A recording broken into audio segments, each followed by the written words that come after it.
Bonjour, bienvenue. Mon nom est Martine Fortin, je suis coordonnatrice de projet à la COXIDA et on est ensemble aujourd'hui pour pouvoir parler de la loi 25, qui est la loi sur la protection des renseignements confidentiels et les obligations afférentes des organismes communautaires.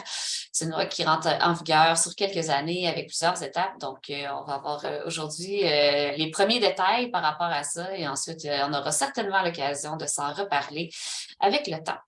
Avant de débuter et de présenter Benoît, c'est important de reconnaître que le bureau de la COXIDA se situe à Tiohtià:ke, sur le territoire traditionnel des Kanien'kehá:ka, et que les activités de la coalition se déroulent sur les territoires traditionnels et surtout non cédés des 11 nations autochtones qui composent ce qu'on appelle aujourd'hui le Québec. Donc, on fait un segue plus abrupt vers la présentation de mon cher collègue Benoît Racette, qui est coordonnateur du secteur plaidoyer et droit de la COXIDA. Benoît œuvre en défense des droits et en formation des organisations sur les questions de droits de la personne, de droit à la santé et sur le handicap depuis maintenant 12 ans. Il a collaboré à développer des politiques et des plateformes politiques sur ces questions pour plusieurs partis politiques sur les plans fédéral, provincial et municipal. Merci beaucoup, Benoît, d'être là, de faire ça pour nous, de te plonger dans cette loi et je te laisse la parole. Merci beaucoup. Merci à vous d'avoir sacrifié votre dîner pour venir parler du dossier tellement amusant de la protection des renseignements personnels. C'est apprécié. On va essayer de rentabiliser le plus possible cette heure avec une présentation qui à la fois vous parle de la loi, des obligations, mais qui va vous donner aussi des outils pratiques que vous allez pouvoir prendre et réutiliser dans vos organisations afin de répondre aux obligations de la loi et être très cacheur.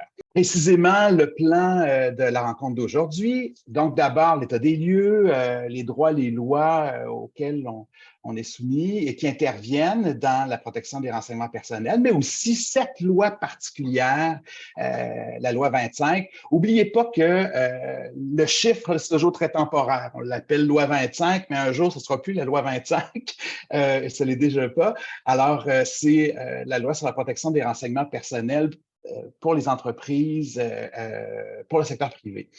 Donc, après cette présentation, cet état des lieux, les outils que je vais vous proposer, une politique de confidentialité que vous devrez en tout cas améliorer ou arranger à votre sauce, des formulaires, un officiel, un qui peut être utilisé à l'interne, et aussi d'autres références pour aller plus loin puis continuer d'être à jour. Alors, évidemment, on commence toujours par cette charte, la Charte québécoise des droits et libertés. Vous savez que ça a valeur quasi constitutionnelle. Hein? La charte, c'est au-dessus des lois. Par ailleurs, permettons-nous d'être critiques, ce n'est pas toutes les lois qui reconnaissent bien les droits des personnes, mais nous, comme organisme qui travaillons en premier lieu pour les personnes, pour le bien-être des personnes, on doit avoir confiance dans ces droits-là d'abord. C'est ça qui doit peut-être nous guider. Ça a l'air fou de présenter ça aujourd'hui, mais à chaque fois que vous faites des opérations liées à la protection des renseignements personnels, ayez ça en tête, c'est ça qui vous guide, même au-delà des prescriptions précises de la loi. Là. Donc, toute personne a droit au respect de sa vie privée, c'est assez clair, article 5 de la Charte des droits et libertés. Et dans le Code civil aussi, toute personne a droit au respect de sa réputation et de sa vie privée, mais aussi, et ça c'est important, dans toutes nos interventions, toute personne qui constitue un dossier sur une autre personne doit avoir un intérêt sérieux et légitime de le faire. Ce que ça veut dire, en gros, c'est qu'il faut être précautionneux. Pourquoi amasser telle ou telle information sur une personne, la consigner, la garder, s'il n'y a pas une raison légitime? Si ce n'est pas mu, par exemple, par l'intervention qu'on doit faire ou l'aider à accéder au service, si ce n'est pas dans le but de mieux la servir. Mais donc, ce que ça veut dire, ce que ça implique, c'est qu'il ne faut pas chercher à amasser, stocker de l'information personnelle sur les gens avec qui on travaille ou qu'on aide pour rien. Voilà. Et donc, la loi sur la protection des renseignements personnels dans le secteur privé, elle rappelle évidemment ces droits et... la loi sur la protection des renseignements personnels, comme je vous le disais, rappelle ces droits-là, mais aussi elle établit les règles particulières pour gérer, pour recueillir, détenir, utiliser et communiquer peut-être à des tiers ces informations-là. Puis aussi, elle rappelle que les renseignements, là, peu importe le support, c'est toujours un renseignement. C'est-à-dire, ça peut être écrit, graphique, sonore, visuel, informatisé ou autre. Vous avez sûrement entendu parler de la très grande en fait, du commissariat à la protection de la vie privée du Canada, hein, et sa loi sur la protection des renseignements personnels et les documents électroniques. En fait, c'est la loi qui l'habilite, puis c'est la loi qu'elle doit gérer ou appliquer. Mais c'est particulier parce qu'au Québec, en Alberta et en Colombie-Britannique, c'est pas cette loi-là qu'on applique. Il faut comprendre qu'elle est très similaire et dans certains cas, ça vaut la peine de l'avoir en tête. Si vous communiquez des informations avec des tiers, par exemple, qui sont à l'extérieur du Québec, peut-être que c'est une bonne idée que vous sachiez que cette loi-là existe. Mais il n'y aura pas de surprise. Là, la plupart du temps, dans presque toutes ces prescriptions, c'est très, très proche des lois qui, au Québec, comme la loi sur l'accès aux documents des organismes publics et sur la protection des renseignements personnels. Donc, ça, c'est pour l'État. Et la loi dont on parle aujourd'hui sur la protection des renseignements personnels dans le secteur privé qui vous concerne plus.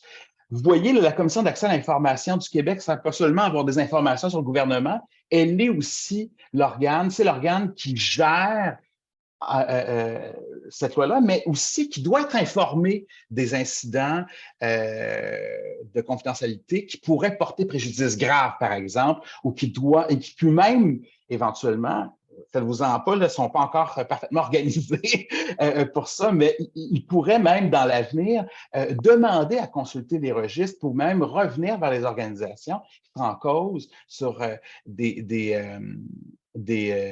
incidents de confidentialité. Donc, il y a vraiment un rôle important.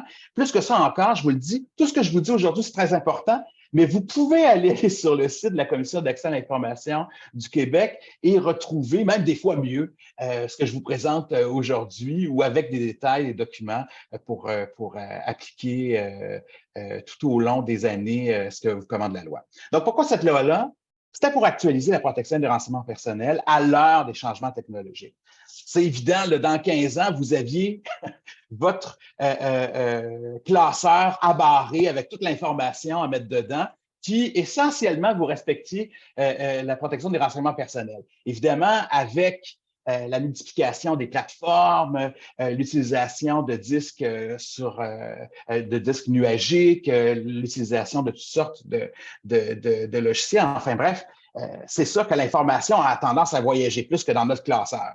C'est pour ça que la loi intervient. Et aussi, le secteur public a déjà fait sa job. Donc, il faut que vous sachiez que l'État a déjà, avec une loi, circonscrit les manières de protéger, d'informer aussi quand il y a des incidents, d'informer les personnes, puis de prendre des mesures aussi pour plus que ça arrive. Enfin bref, sont backés, mais il fallait déployer la même chose pour les entreprises privées.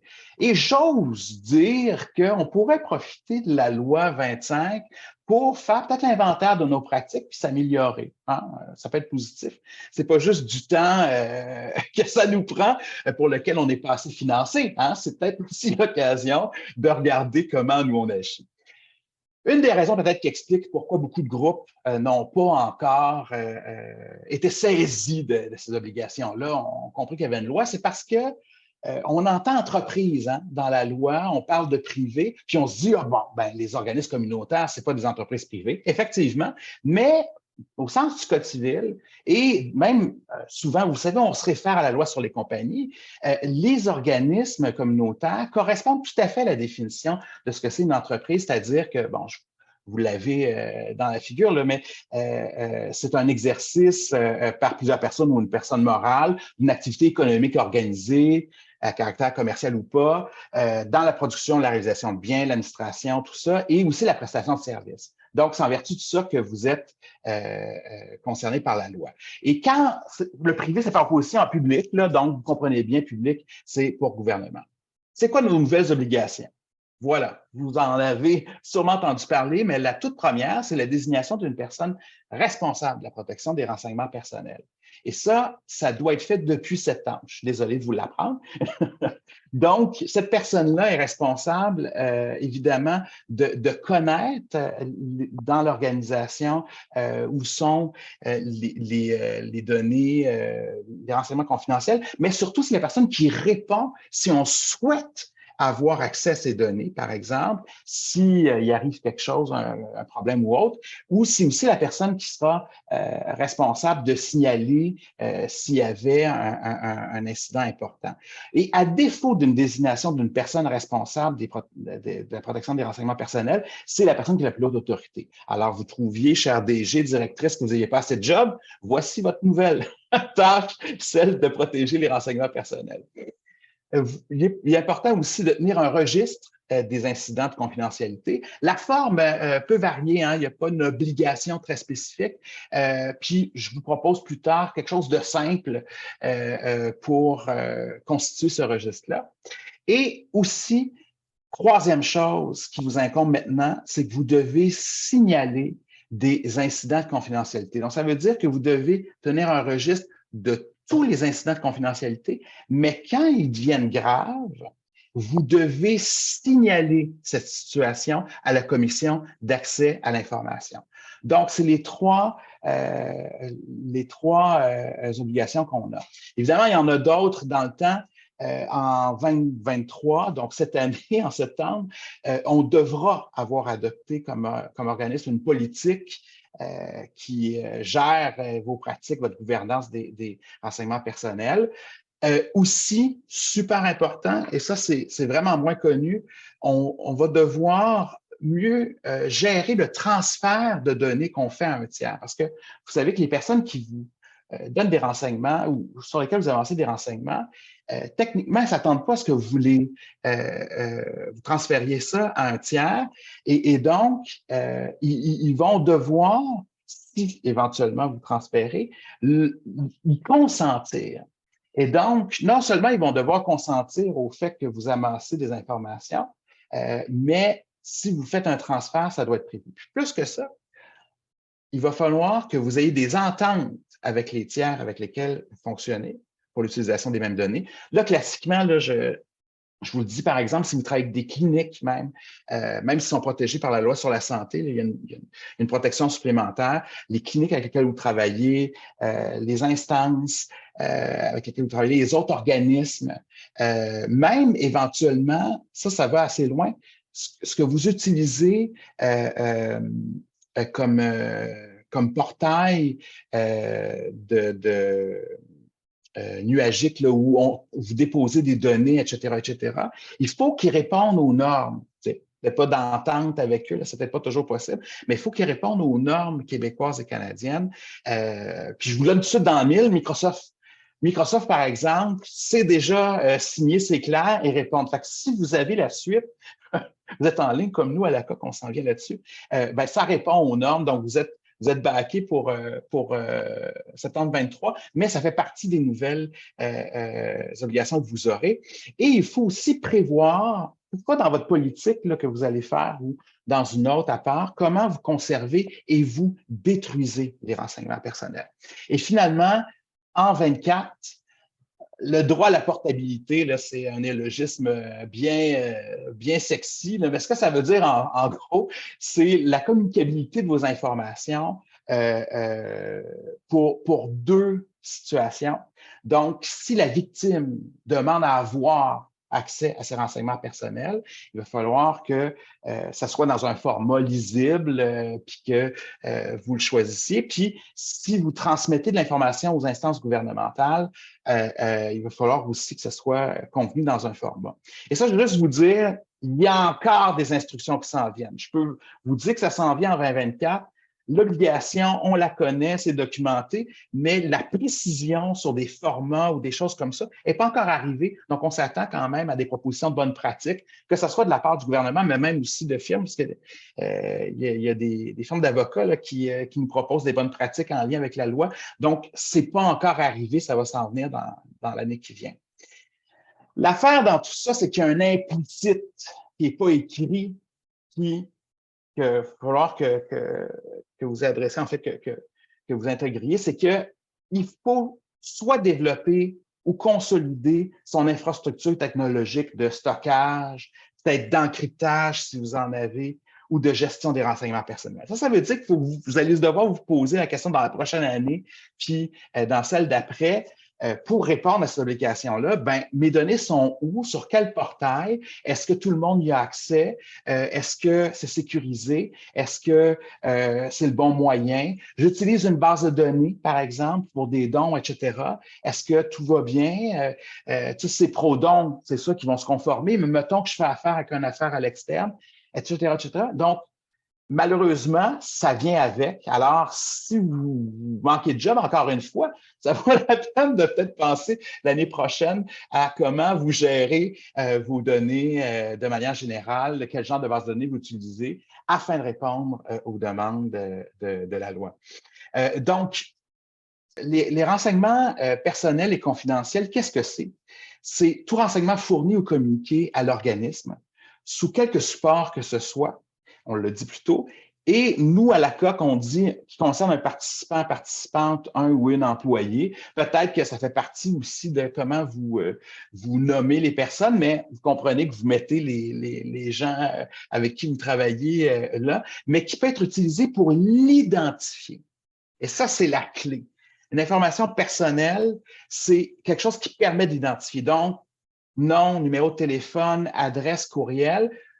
Juste ça, c'est pas grave, mais en plus, des fois, c'est associé avec autre chose. Par exemple, le fait que la personne a participé à de vos groupes. Si vous êtes un organisme par épaule, vous comprenez bien que l'implicite, c'est que c'est peut-être une personne qui a un statut sérologique positif, que c'est une personne qui vit avec le VIH, par exemple. Ou on peut avoir d'autres informations sur ses situations, ses orientations sexuelles, d'autres informations qui concernent sa santé.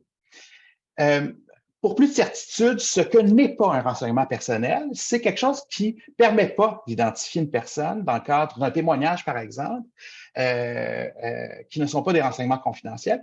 Et les données statistiques, quand on fait de la recherche, puis on anonymise, puis on présente, par exemple, par 5 unités ou dans des unités qui ne sont pas corrélées à des informations précises, là. Donc, les données statistiques, ce n'est pas des renseignements confidentiels. Et les photographies ou les enregistrements qui ne permettent pas d'identifier une personne, aussi, ce n'est pas des renseignements confidentiels. Bon, là, vous avez compris, ce que veut la loi, c'est d'identifier quand il y a un incident de confidentialité. Donc, vous savez, c'est quoi les infos confidentielles? C'est quoi cet incident-là? C'est tout accès non autorisé par la loi. Et moi, je rajouterai entre vous que vous n'avez pas autorisé, qu'il n'y a pas eu de signature, par exemple, de confidentialité. C'est une personne qui ne devait pas avoir accès à une information X dans le cadre de son travail, ou encore, puis là, on exclut les avocats, les gens qui ont des titres professionnels, parce qu'il y a aussi un accès là, qui est lié des fois à la fonction. Mais donc, ça signifie tout accès non autorisé par la loi à un renseignement personnel, à son utilisation, sa communication, de même que sa perte ou toute autre forme d'atteinte à sa protection. Et donc, vous comprenez que ça peut être, par exemple, un membre du personnel qui consulte un renseignement personnel sans autorisation. Exemple, vous avez mis plein de documents dans un serveur, un fichier dans un serveur. Là, vous vous rendez compte que les fichiers, il y a même les fichiers des employés, ou il y a de l'information comme ça, puis là, tout le monde peut y avoir accès. Ça, c'est un incident de confidentialité parce que tout le monde ne devait pas y avoir accès, puis vous n'avez pas pu gérer, le mettre donner l'accès contrôlé aux documents confidentiels. Un membre du personnel qui communique des renseignements personnels aux mauvais destinataires, hein, les maudits courriels.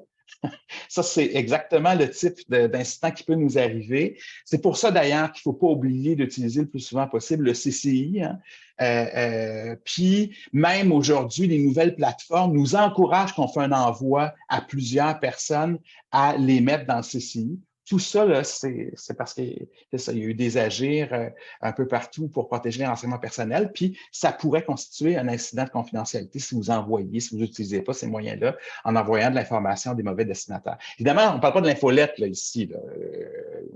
On parle des renseignements sur un dossier, par exemple, on veut l'envoyer à un médecin, puis c'est dans le cadre d'un accès aux soins, etc. Puis on se rend compte qu'on envoie même au mauvais médecin ou un courriel qui concerne une personne qui l'identifie, qui est envoyé plus largement. Hein, les reply all, il faut faire attention.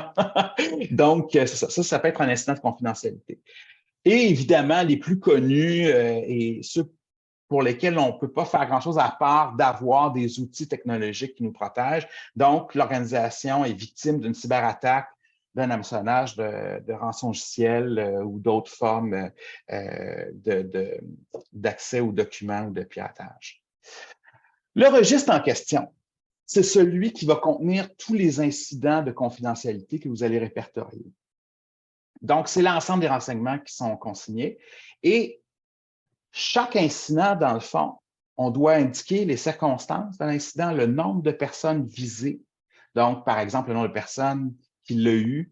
Ça peut être approximatif, hein, soyons clairs. Là, quand on fait quelque chose de public, parce qu'on n'a pas parlé, il peut y avoir divulgation publique, ça peut être par erreur publié, je ne sais pas. Là, Donc, on ne peut pas savoir de manière précise, mais il faut mettre la meilleure estimation.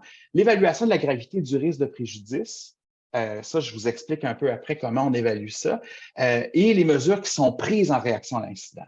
À chaque fois qu'il y a un incident de confidentialité, il faut que vous dites ce qui a été fait.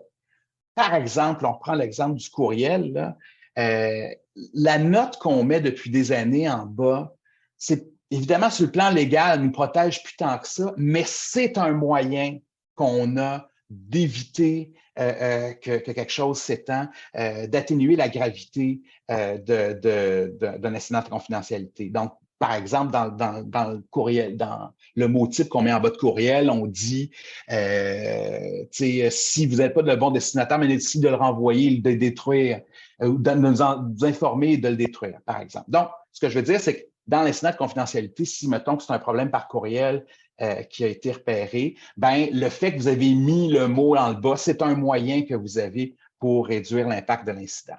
Les dates, la date où on l'a constaté, où on pense que l'incident est survenu et quand on transmet, s'il y a lieu, à la Commission d'accès à l'information. Bon, le risque sérieux de préjudice grave, je vous invite à ce que ce soit pour tout le monde qui évalue ça. Puis d'ailleurs, dans la loi, on s'attend à ce que ça ne soit pas la première personne intervenante qui soit obligée d'évaluer ça, etc. Non.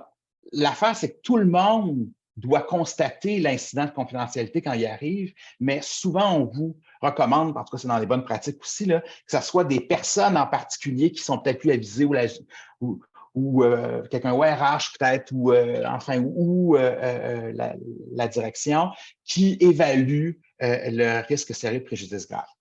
Je vous disais plus tôt que le commissariat à la protection des renseignements personnels appliquait une loi qui nous ressemblait. Bien, ça donne bien, on fait une petite vidéo pour expliquer clairement c'est quoi un risque réel de préjudice grave. Puis comme je veux un peu vous changer de voix, là, parce que des fois, quand ça fait 1 heure, c'est le fun de varier. Je vous présente à l'instant, dis-je, ce vidéo. Premièrement, qu'entendons-nous par risque réel de préjudice grave et comment l'évaluer? Selon la LPR-PDE, le préjudice grave vise notamment la lésion corporelle, l'humiliation, le dommage à la réputation ou aux relations, la perte de possibilités d'emploi ou d'occasion d'affaires ou d'activités professionnelles, la perte financière, le vol d'identité, l'effet négatif sur le dossier de crédit et le dommage aux biens ou leur perte. Comment pouvez-vous évaluer si une atteinte aux mesures de sécurité présente un risque réel de préjudice grave pour une personne ou de nombreuses personnes? Votre entreprise devrait disposer d'un cadre permettant d'évaluer le risque réel de préjudice grave. Ainsi, toutes les atteintes seraient évaluées de façon uniforme. Le cadre, ça peut être aussi le petit comité là, que vous mettez en place avec un questionnaire. Je vais juste ramener ça sur le plancher des vases. Là, c'est pas obligé d'être en dyscopie. Là. Posez-vous ces 2 questions chaque fois que vous évaluez une atteinte aux mesures de sécurité. Quel est le degré de sensibilité des renseignements personnels en cause? Quelle est la probabilité que les renseignements personnels aient été mal utilisés ou puissent l'être? Avant de poursuivre, examinons quelques exemples de renseignements considérés comme sensibles et voyons comment déterminer la probabilité qu'ils soient mal utilisés. Certains renseignements sont presque toujours considérés comme sensibles, par exemple les renseignements compris dans des documents financiers et des dossiers médicaux. Les renseignements personnels que l'on communique de manière courante, comme le nom et l'adresse, ne sont généralement pas considérés comme des renseignements sensibles. Toutefois, tout renseignement peut devenir sensible, selon le contexte. Par exemple, le nom et l'adresse des abonnés de certains périodiques spécialisés pourraient l'être. Si une atteinte aux mesures de sécurité survient au sein de votre entreprise, il est important d'examiner à la fois les renseignements personnels qui font l'objet de l'atteinte et la situation ou les répercussions que cette atteinte a entraînées ou pourrait entraîner. Cela vous aidera à déterminer si les renseignements sont suffisamment sensibles pour créer un risque réel de préjudice grave pour une personne. Une fois que vous avez déterminé la sensibilité des renseignements, vous devez également évaluer la possibilité d'un mauvais usage. Il convient d'examiner de près, encore une fois, les circonstances de l'atteinte pour déterminer si les renseignements visés sont susceptibles d'être mal utilisés. Voici quelques questions à se poser pour déterminer la probabilité d'un mauvais usage. Qu'est-il arrivé et quels sont les risques qu'une personne subisse un préjudice en raison de l'atteinte? Qui a eu accès aux renseignements personnels ou aurait pu y avoir accès? Combien de temps les renseignements personnels ont-ils été exposés? A-t-on constaté un mauvais usage des renseignements? L'intention malveillante a-t-elle été démontrée? Par exemple, vol, piratage. Les renseignements ont-ils été exposés à des entités ou à des personnes, comme des voleurs d'informations, qui sont susceptibles de tenter de les utiliser pour causer un préjudice ou qui représentent un risque pour la réputation de la ou des personnes touchées? En résumé, si une atteinte à la vie privée se produit au sein de votre entreprise, les deux principes directeurs qui vous aideront à évaluer si cette atteinte crée un risque réel de préjudice grave sont les suivants. La sensibilité des renseignements personnels, la probabilité de mauvais usage. Disons maintenant que vous avez établi qu'il y a eu une atteinte aux mesures de sécurité au sein de votre entreprise, qu'il existe un risque réel de préjudice grave et que vous devez déclarer l'atteinte. Que devez-vous faire? En fait, non. Vous ne devez pas communiquer au commissariat, mais vous devez communiquer à la commission de l'accès à l'information. Pour vous donner une idée comment, à la COC, nous, on évalue là, ce risque sérieux de préjudice grave, ou en fait, on va le faire parce qu'on n'a pas commencé. Puis donc, vous comprenez, on est tous dans le même bateau. On n'est pas en septembre 2022, mais proche. Alors, quand il y a un incident, vous voyez ce point d'exclamation qui est clairement l'incident, tout de suite, la personne, nous, c'est ce qu'on propose, doit remplir un formulaire de signalement d'un incident. Donc, ça implique que vous allez devoir peut-être former vos personnes. On peut soutenir, d'ailleurs, à cet égard-là, et peut-être qu'une autre formation s'imposera, donc, mais il reste que ce formulaire-là, nous, on l'a mis en place pour que ça soit plus simple plutôt que dans un courriel, encore une fois, où on envoie pêle-mêle des infos, puis après ça, il faut rétroagir avec la personne, tout ça. Alors là, c'est clair, il y a un formulaire. C'est envoyé au DG ou à la personne responsable de la protection des renseignements personnels. Puis le DG lui a décidé de rallier, voyez, plaidoyer et infodroit. Ça, c'est ma manière de les représenter. Donc, le parchemin, c'est moi, et puis celui qui rétablit la justice, c'est Laurent. Mais toujours est-il qu'il a voulu créer un comité pour justement évaluer comme il faut le risque sérieux de préjudice grave. Parce que souvent, c'est une bonne idée d'être plus qu'un pour vraiment se poser la question, est-ce qu'il y a vraiment des risques? Comme vous avez entendu, ce n'est pas parce qu'il y a 2-3 personnes qui connaissent un numéro de téléphone qu'il y a préjudice grave, là, on s'entend. Mais une chose est sûre, il faut quand même, quand il y a divulgation comme celle-là, hors de nos compétences, là, où ce n'est pas des personnes autorisées, etc., il faut le signaler. Donc, il y a quelqu'un, le DG et d'autres peut-être, qui vont décider si c'est sérieux. Puis vous avez vu aussi, c'est en fonction de la sensibilité des informations, puis aussi le risque de leur utilisation qui peuvent porter atteinte à la personne. Donc, Si, par exemple, on divulgue le statut sérologique de quelqu'un par inadvertance à un tiers, ben là, dans notre cas, c'est sûr qu'il y a un risque de préjudice. On n'est peut-être pas obligé, on n'est peut-être pas capable de l'évaluer, mais on peut avoir une idée que ça peut être risqué pour notre personne, pour nos personnes. Et donc, à ce moment-là, on doit envoyer un avis à la commission d'accès à l'information. Puis l'information qu'on aura eue dans le formulaire là, va nous aider à remplir cet avis-là aussi. Et ce que vous voyez aussi le plus haut que l'avis du formulaire, là, le petit dossier, c'est le registre en question. Donc, ça se peut qu'on fasse juste prendre le formulaire puis l'envoyer dans un registre. D'ailleurs, c'est ce que je vous conseille. Il n'est peut-être pas nécessaire de faire un tableau Excel avec l'ensemble des registres, peut-être juste de bien identifier chacun des formulaires avec un numéro, une date, puis de l'intégrer dans un dossier. Ça peut être suffisant comme registre, je vous le dis tout de suite. Donc, à quoi s'attendre? Je le mets parce qu'on n'oublie pas que les citoyens, ils ont des droits, hein, ils ont le droit à leur vie privée, tout ça. Puis la raison pour laquelle il faut se protéger comme ça, parce que dans les faits, tout le monde a le droit depuis des années de demander accès à ces renseignements personnels. Donc, il faut savoir ils sont où, il faut être capable de les donner dans des délais rapides. En fait, même souvent, c'est 30 jours, mais c'est ou diligence, là, ça dépend des situations, des lois qui fait qu'on demande accès. Mais il reste que c'est ça. C'est pour ça qu'on doit faire tout ça. Et aussi pour avoir demande de rectification au renseignement personnel et même demande de retrait de son nom des listes nominatives. Donc, il ne faut pas oublier ça. Il y a le fameux droit à l'oubli aussi. Hein? Les personnes pourraient vouloir faire enlever des contenus qui leur sont hautement préjudiciables. Puis ça, d'ailleurs, nous, dans les pratiques, ça fait longtemps, puis probablement que c'est vous aussi, on a une éthique là, avec les personnes, par exemple, qui font des témoignages, qui donnent leur information, tout ça. On leur permet, on leur dit d'avance qu'ils peuvent se retirer, qu'on peut nous retirer les documents ou les renseignements qui les concernent. Donc, ça s'applique à plein de choses. Et porter plainte aussi peut-être. N'oublions pas qu'on peut on peut porter plainte contre un organisme parce qu'il y a bris de confidentialité en vertu de la loi sur la santé et les services sociaux, par exemple, pas nécessairement en vertu de la loi sur la protection des renseignements personnels, mais parce que même si on est un organisme communautaire, on fait partie du réseau étendu de la santé. Et une personne pourrait porter plainte dans le processus de plainte en santé ou au protecteur du citoyen. Donc, si on est plus agile, plus conscient, qu'on documente nos incidents, etc., ça peut nous protéger aussi.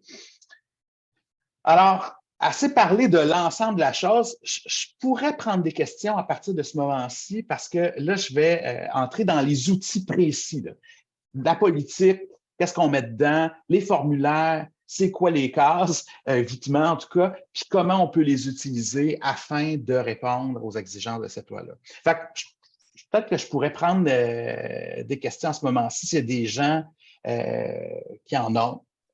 Y a-t-il du monde qui font « Hey boy, c'est trop de stock, allez-y si c'est le cas ». On a eu deux questions. En fait, quelqu'un demande comment sait-on qui est la personne responsable des renseignements personnels dans une institution? En fait, si elle n'est pas désignée, c'est la plus haute responsable. Donc, c'est la direction générale si c'est votre plus haut niveau hiérarchique ou direction, enfin, tout dépendant. Ça, c'est par défaut. Mais vous allez convenir dans votre organisation d'une personne responsable de la protection des renseignements personnels. Ça pourrait ne pas être cette personne-là. Et plus que ça encore, vous devez sur votre site web, aussitôt que c'est convenu, l'indiquer pour que ça soit public. Si quelqu'un souhaite parler à la personne qui protège les renseignements personnels dans votre organisation, elle va sur le site web, puis elle voit, sous par exemple votre définition de tâche, personne responsable de la protection des renseignements personnels. Punto. Même l'année prochaine, puis vous pouvez prendre l'avance si vous voulez, l'année prochaine, ils vont vous demander de publier la politique de gestion des renseignements personnels. Donc, si vous l'avez déjà, moi, je vous encourage à la publier sur votre site. Ah oui, autre chose, la personne qu'on identifie là, sur le site, il faut aussi mettre le moyen pour la rejoindre. Donc, cette personne-là sera rejointe si jamais il y avait problème ou question. Et question de clarification, en fait, on demande dans le réseau public, donc mettons hors organisme communautaire, comment sait-on? Ah oui, il y a des listes publiques maintenant.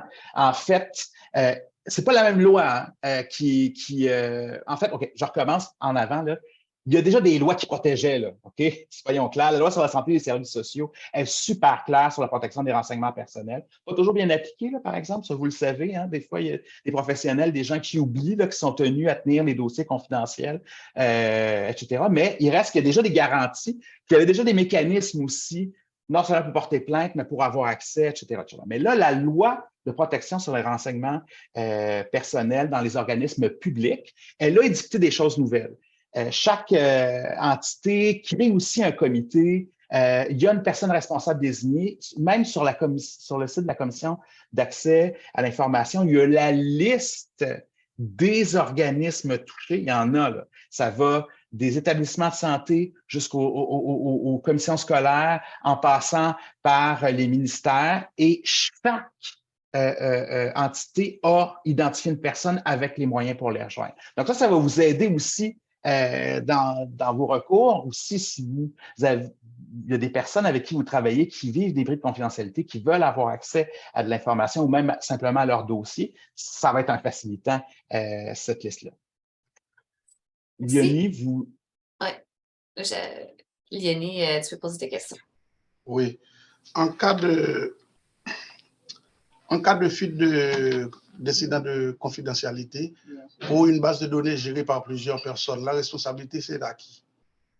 Tout le monde. Mais, c'est-à-dire, d'abord, vous désignez une personne qui est responsable des renseignements personnels dans votre organisation. Mais vous pouvez convenir peut-être d'une personne qui est primordialement responsable de la confidentialité pour votre base de données. Ça se peut. Dans vos règles de gouvernance, c'est une bonne idée de faire ça. Mais tout le monde doit être conscient, tout utilisateur doit être conscient qu'il pourrait avoir un incident de confidentialité et il pourrait lui-même, sans nécessairement passer par une autre personne, identifier ou signaler un incident. Autre chose aussi, même vos tiers avec qui vous signez des contrats. Hein, ça arrive, peut-être que vous faites des bases de données custom, peut-être que vous faites affaire avec, je ne sais pas, Prodon, Donor Perfect, des affaires comme ça. Il faut que dans les contrats, il y ait des dispositions claires sur la protection des renseignements personnels. S'ils sont au Québec, normalement, ça va parce que c'est une entreprise qui est assujettie aux mêmes règles que vous. Si c'est quelqu'un à l'extérieur du Québec, dans le reste du Canada, même chose, la loi couvre, ça va. Si c'est à l'extérieur du pays, par contre, il faut que vous assuriez que ça répond, qu'il respecte les lois. Si vous avez un rapport de 1 à 1 avec cette entreprise-là, il faut que vous me faites mettre dans le contrat le respect puis les informations comme celle-là. Puis sinon, si vous ne pouvez pas, il y a des listes aussi. Comme je vous le dis, par exemple, Microsoft, c'était identifié comme source sûre, j'oserais dire. C'est ça. Merci. Il n'y a pas de questions supplémentaires. Je t'invite à présenter les outils, puis j'invite les gens qui auraient des questions à les inscrire pendant ce temps-là dans la porte de commentaires. Très bien. Alors, la première chose, la politique de confidentialité. Est-ce que vous la voyez bien? Évidemment, je vais changer Oui, si tu veux grossir. Oui, je vais grossir. Donc, à 200 est-ce que 200 ça vous convient? Oui. OK. Donc, on avait déjà une politique de confidentialité à la COCSIDA. Beaucoup de vos organismes aussi en ont. J'ai désidentifié. Ah oui, je suis coquin. Bon, en tout cas, je m'en rappelle, mais quand même, ça a été plus clair que je vous les montre avec ce qu'il y avait de nouveau. Donc, le formulaire de signalement ici, ça, c'est une procédure que nous, on a adoptée. Je vous encourage à faire la même chose, mais vous pouvez avoir une autre méthode. Ce n'est pas un problème. Si c'est systématiquement le coordonnateur, la coordonnatrice, le directeur, la directrice qui si vous souhaitez gérer ça comme ça, ce n'est pas nous qui allons vous dire quoi faire. Là. Mais nous, ce qu'on propose, c'est que chaque personne, en fait, remplisse elle-même son formulaire de signalement et l'envoie à la personne responsable. Donc, on identifie ici, c'est quoi le formulaire. L'incident, pareil, on l'a identifié. Le registre, on l'a ajouté aussi dans notre politique, on l'a défini, mais vous allez pouvoir faire copier-coller si vous le souhaitez, il n'y a pas de problème. Le risque sérieux de préjudice, vous voyez, il y a une définition, mais plus que ça, il y a notre méthode à l'interne, on dit qu'elle est analysée par le comité, puis on dit qu'est-ce qui se passe. Et on inclut les mots-clés. Je fais un questionnaire en plus là, pour vous aider à comprendre après, mais c'est jauger de la sensibilité des renseignements concernés, les conséquences appréhendées et de leur utilisation et la probabilité qu'ils soient utilisés à des fins préjudiciables. C'est les 3 mots-clés. C'est ça, c'est comme ça qu'on détermine qu'il y a un risque sérieux de préjudice ou préjudice grave. Et bon, renseignements confidentiels, on l'avait déjà. Beaucoup des gens qui ont des politiques déjà l'ont déjà élaboré. Il n'y a pas de changement important. En fait, si les supports n'étaient pas tous identifiés, il faut le faire. Et nous, il y a une coquetterie. Ah oui, ça rime avec coxida, ça, coquetterie. Ouais. C'est pas grave, c'est pas une faute, mais nous, on met renseignement confidentiel au lieu de renseignement personnel. La loi est dit renseignement personnel, mais on a fondu les 2 concepts. C'est pas un problème, c'est même plus clair, mais vous pourriez préférer renseignement personnel. C'est pas un problème. L'important, c'est de le définir comme il faut après. Donc, sinon, ce qui est nouveau dans la politique, ah oui, on a introduit, nous en tout cas, une section sur la gestion des renseignements confidentiels. Donc là, c'est une bonne idée de mettre votre marche à suivre justement pour respecter la loi sur la protection des renseignements personnels. Comment ça se passe? Est-ce qu'on utilise un formulaire? C'est qui est responsable? C'est qui la personne responsable de la protection des renseignements personnels? Puis,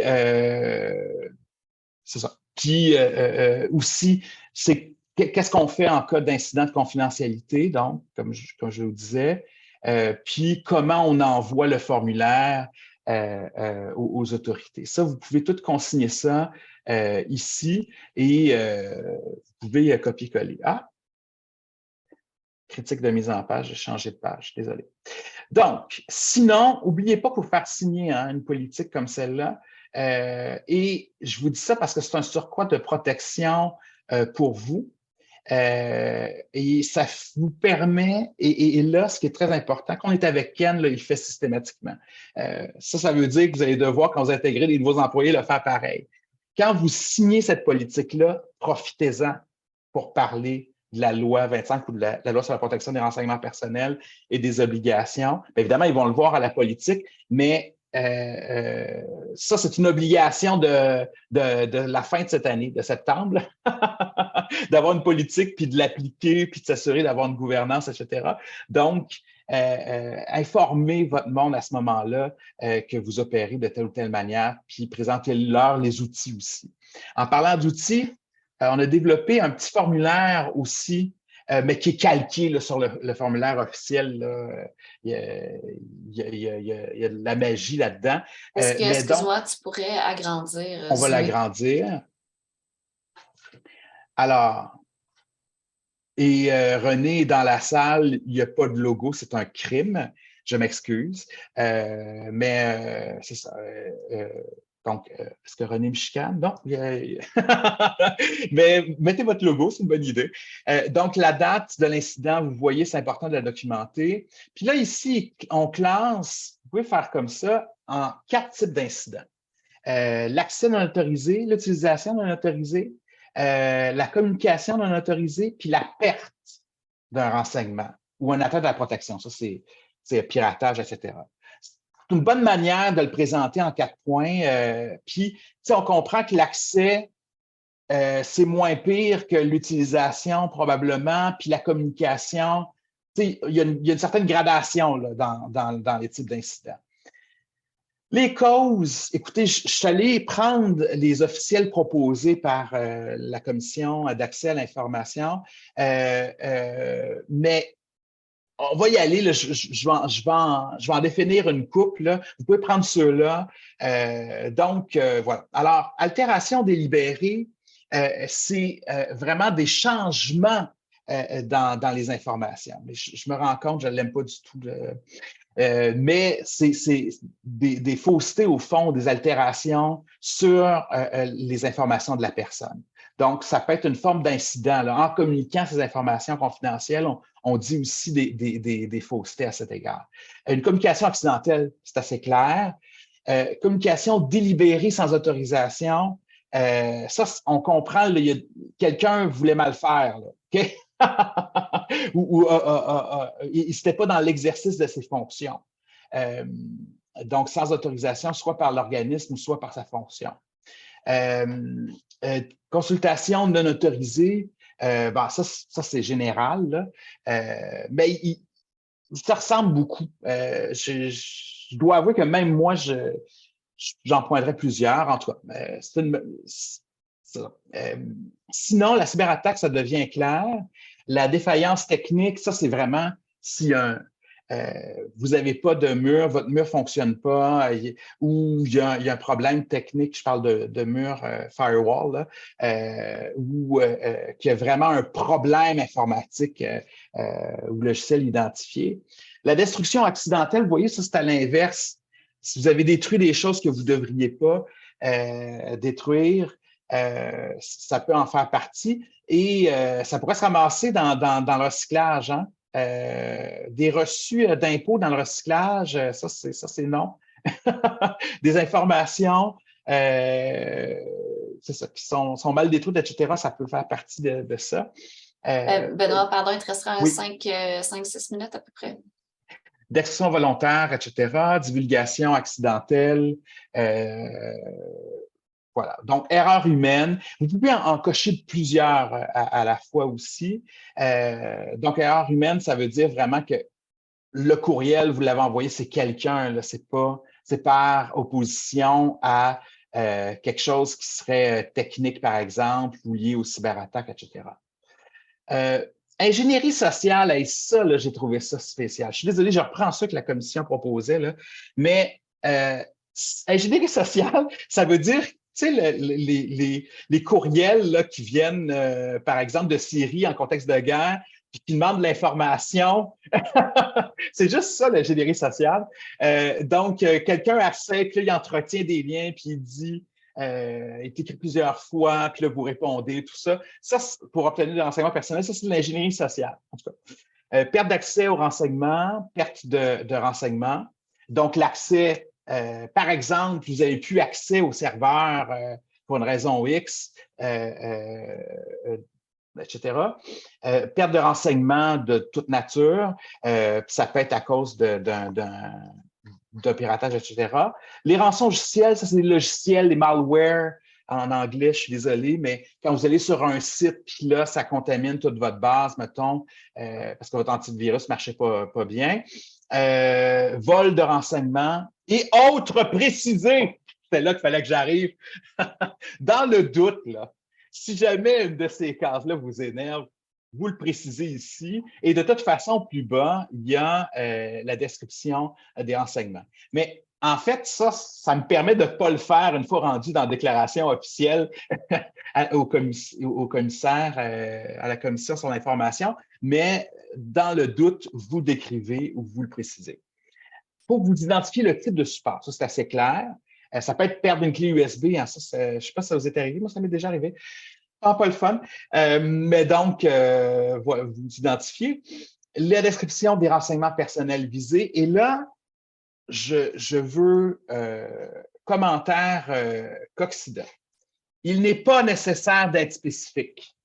Et peut-être que des fois, le gouvernement, il aime ça là, quand vous l'êtes. Moi, je vous le dis, vous n'êtes pas obligé. Conditions de santé, situation de santé, plutôt que statut sérologique. Moi, en tout cas, je vous invite en tout cas, c'est pas obligatoire. L'important, c'est que c'est un renseignement médical qu'on avait consigné quelque part ou qui est à risque d'être repéré. Là. Bon. Si, par exemple, On sait qu'ils participent à un groupe de soutien pour personnes vivant avec le VIH. Là, c'est sûr que dans notre tête, on le sait peut-être renseignement santé ou sur la santé induit ou quelque chose comme ça. Mais on peut être vague. On n'est jamais obligé d'être direct dans cette information-là. Évidemment, les renseignements bancaires, vous comprenez, les renseignements scolaires, c'est clair. Les NIP, les numéros de carte de crédit. J'espère que vous n'amassez pas ça sur vos membres. C'est pas nécessaire, je vous le dis. Ça évite de faire un signalement après. Et les personnes concernées donc par l'incident, la personne concernée, vous allez voir des fois, là, on appelle la victime souvent, ou c'est la personne de qui ou sur qui les informations portaient et qui réside au Québec, en fait, c'est juste pour le préciser, parce que s'il réside à l'extérieur du Québec, il faut que vous l'indiquiez aussi. Donc, le nombre de personnes, puis d'autres aspects aussi, les types de personnes. Si vous n'arrivez pas à dire, là, si vous dites les bénévoles qui étaient présents, là, vous savez, 20-30, on comprend, on n'a pas besoin de dire le nombre exact, mais en allant de manière qualitative, ça peut aider à circonscrire le nombre de personnes qui ont été concernées. Et donc, le nom et prénom de la personne, that's it pour le formulaire en question. Benoît, il te reste oui. 1 minute et on a des questions, donc je t'invite à rapper. On va aller aux questions. Et donc, je vais juste vous dire, je vais vous fournir ça aussi. Il y a un questionnaire pour identifier quand il y a un risque de préjudice. La lettre, parce que vous devez aussi informer la personne, c'est une mention que je n'ai pas dit, la personne qui a vécu, de qui vous avez perdu les renseignements ou qui est concernée par un incident de confidentialité, il faut qu'elle soit informée et on vous propose des éléments de lettre ici. Même chose, le questionnaire, si vous voulez évaluer, il est là. Alors ça, je vous l'envoie par la suite, vous allez pouvoir le voir. Le contenu est très proche de ce que vous avez entendu dans la vidéo et il y a des références plus complètes, donc vous allez tout obtenir ça par la suite. Je vais prendre des questions donc.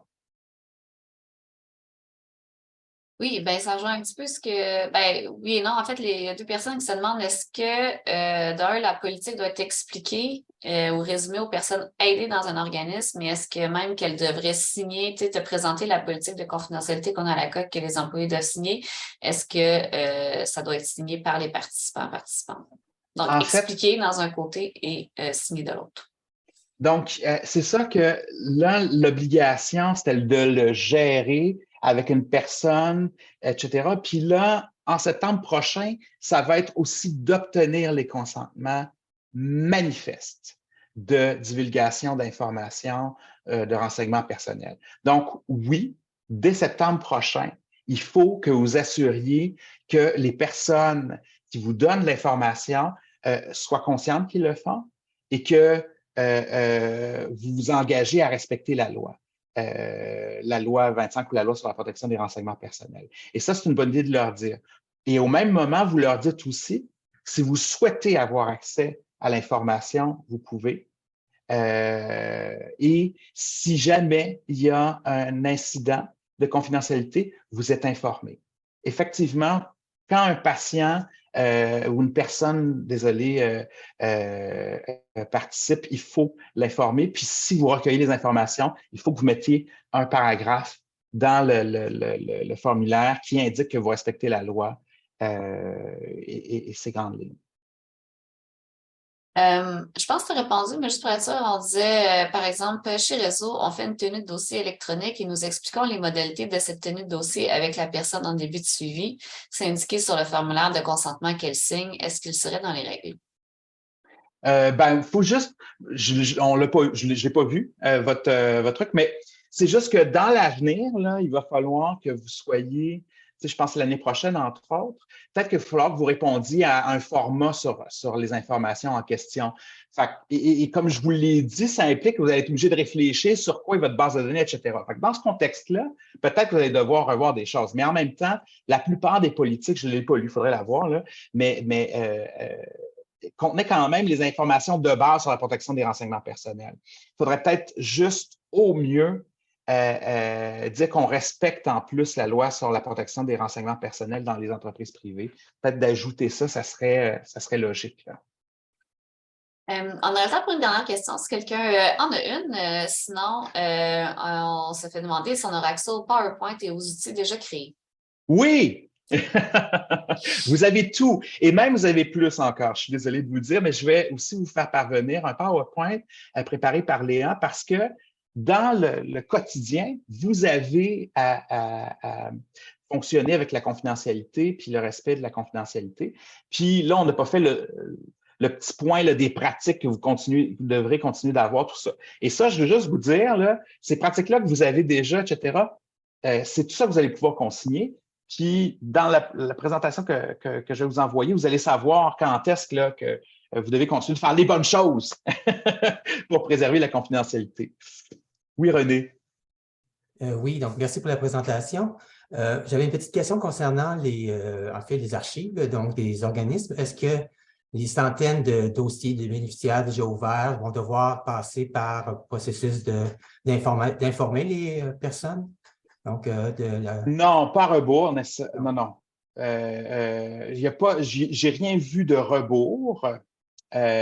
Donc, c'est ça. Alors, ça ne peut pas être concerné. Par ailleurs, il va falloir dire comment, ça c'est dès l'année prochaine, comment on en dispose. Donc, souvent, on a le système classique, l'archive historique, archive active, inactive. Fait que ça, c'est quand même, en tout cas, c'est sûr que là-dedans, il y a des dossiers, là, mais c'est ça. Fait il faut aller plus loin peut-être, dire, ben là, l'inactive, on le détruit après X temps, mais ça peut contenir telle information. Ça va être surtout ça qu'il va falloir aller faire en septembre prochain. Voilà. Mais donc, et de mettre en place une pratique pour dès aujourd'hui, ou plutôt dès septembre, dès le 22 septembre 2023, 22. Dernière question de Émilie. Oui, c'est juste une petite question de clarification. Est-ce que vous suggérez du coup d'informer les participants, une fois qu'on aura mis en place cette politique, d'informer les participants, ceux qui auraient déjà dans le passé signé nos propres formulaires de confidentialité, mais de faire comme une rencontre et d'informer tout le monde de ces changements et des nouvelles procédures finalement, Ça serait une super bonne pratique. re-signer quelque chose. Ça serait une super bonne pratique, puis oui, tout à fait. Peut-être même qu'en fait, on pourra aussi, c'est sûr qu'il va falloir faire un autre webinaire. En fait, il y a eu tellement de grandes demandes aussi, peut-être que ça pourrait être un combo, en tout cas. Mais donc, oui. Merci. Bien, il est 13h pile. Écoutez, on ne retiendra pas plus longtemps. Merci énormément, Benoît, d'avoir partagé cette panoplie d'informations avec tout le monde. Vous allez recevoir par la suite, merci à vous d'avoir été là. Vous allez recevoir le PowerPoint, les outils, puis éventuellement le lien de l'enregistrement de la rencontre aujourd'hui. Donc, vous ferez partager avec intérêt à vos collègues qui auraient manqué ça. J'ai aussi mis le lien pour l'évaluation. C'est toujours pertinent pour nous quand vous le remplissez. Donc, on se reparlera. N'hésitez pas aussi, vous allez avoir les coordonnées de Benoît. Si jamais vous avez des questions supplémentaires, vous pourrez le contacter. Ce sera un plaisir de vous soutenir dans ces démarches-là d'adaptation à la loi 25. Donc, merci encore énormément, Benoît. Merci tout le monde d'avoir été là. Je vais vous souhaiter une belle fin de journée. Prenez soin de vous.